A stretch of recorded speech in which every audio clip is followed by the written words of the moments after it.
The protest is protesting on the basis of disinformation because the ANC have never said that it is going into coalition with the DA.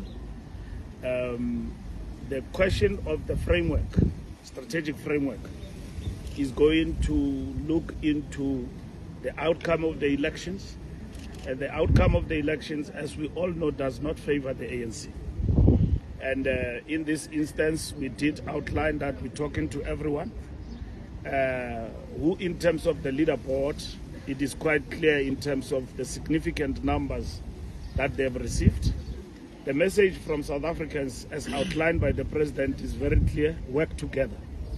So we don't have outright majority. Even in this instance, we have lower numbers.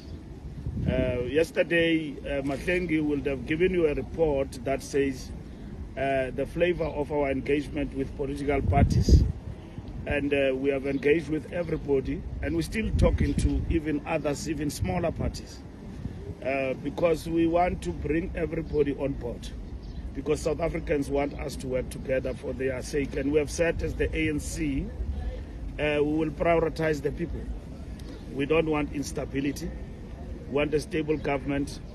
Also, we have got keen interest in terms of seeing through our manifesto being implemented.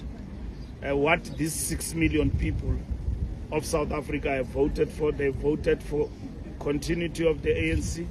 They voted for more jobs. They voted for the expansion of social protection.